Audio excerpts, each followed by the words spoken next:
జై శ్రీమన్నారాయణ. జై స్వరాజ్య టీవీ ప్రేక్షకులకు విశ్వావసునామ సంవత్సర ఉగాది పర్వదిన శుభాకాంక్షలు. ఇప్పుడు తులారాశి వారి గురించి తెలుసుకుందాం.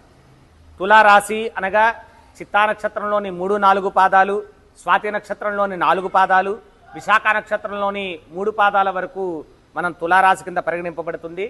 పేర్ల మీద వస్తే రా, రి, రు, రే, రో, తా, తి, తు, తే అనేటువంటి అక్షరాల్ని మొదటి అక్షరంగా కలిగిన వాళ్ళని కూడా తులారాశి కింద పరిగణింపబడుతుంది. తులారాశి వారికి ఆదాయం 11, వ్యయం 5, రాజపూజ్యం 2, అవమానం 2. ఈ రాశి వారికి గురువు వత్సరాది మే 13వ తేదీ వరకు 8వ స్థానమందు, మే 14 నుండి సంవత్సరాంతం 9వ స్థానమందు, రాహువు మే 19 వరకు 6వ స్థానమందు, మే 20 నుండి సంవత్సరాంతం 5వ స్థానమందు, కేతు మే 19 వరకు 12వ స్థానమందు, మే 20 నుండి వత్సరాంతం 11వ స్థానమందు, శని సంవత్సరం అంతా కూడా 6వ స్థానమందు సంచరించుతున్నారు.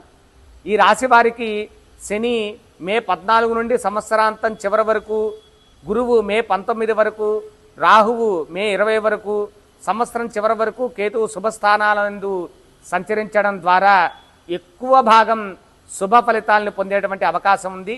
వారి అనుకున్న పనులు నెరవేరుతాయి. కుటుంబంలో మంచి ఆహ్లాదకరమైనటువంటి వాతావరణం ఉంటుంది. పుణ్యక్షేత్రాలను దర్శిస్తారు. అలానే ఆధ్యాత్మిక కార్యక్రమాల్లో పాల్గొంటారు. నూతన పరిచయాలు ఏర్పడతాయి. విద్యార్థులు మంచి ఉత్తీర్ణతను సాధిస్తారు. కోర్టు వ్యవహారాల యందు మంచి అనుకూలమైనటువంటి ఫలితం కలుగుతుంది. భూగృహ వ్యాపారాలందు చాలా అనుకూలంగా ఉంటుంది.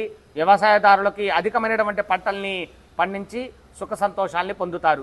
వీరికి మే 19 వరకు గురువు, కేతువులు మరియు మే 20 నుండి సంవత్సరం చివరి వరకు రాహువు అశుభ స్థానంలో సంచరించడం ద్వారా కొంత ప్రతికూలమైనటువంటి ఫలితాలు కలిగేటువంటి ఉన్నాయి. దానిలో ముఖ్యంగా కొంత అనారోగ్య సమస్యలు, ప్రమాదాలు ఎదురవ్వడం, అలానే మానసికమైనటువంటి కొంత ఆవేదనకు గురి కావడం, ఇట్లాంటి ప్రతికూలమైనటువంటి అవకాశాలు కూడా ఉన్నాయి. వీరికి గ్రహ సంచారం కోసం అని చెప్పని గురువు, శని, రాహు, కేతువుల్ని జపాలు చేయించుకోవడం, అలానే సుందరకాండ, ఆదిత్య హృదయం లాంటి పారాయణాలు చేయడం, శనికి తైలాభిషేకం చేసుకోవడం, ఆంజనేయ స్వామి వారి ప్రదక్షిణలు చేయడం ద్వారా మంచి అనుకూలమైనటువంటి ఫలితాలను పొందుతారు. ఈ రాశి వారికి, తులారాశి వారికి ఈ సంవత్సరం అంతా కూడా కొంత శుభంగానే ఉంది అని చెప్పని మనం అనుకోవచ్చు. అలానే వారి యొక్క భగవంతుణ్ణి, వారి నిత్యమైనటువంటి ఆరాధన చేసినటువంటి భగవంతుణ్ణి ఆరాధన చేసుకోవడం ద్వారా వారు మరికొన్ని శుభమైనటువంటి ఫలితాలు పొందుతారు. ఇది సంక్షిప్తంగా తులారాశి వారి యొక్క ఫలితం. జై శ్రీమన్నారాయణ. జై స్వరాజ్య టీవీ ప్రేక్షకులకు మరొక్క మారు ఉగాది పర్వదిన శుభాకాంక్షలు.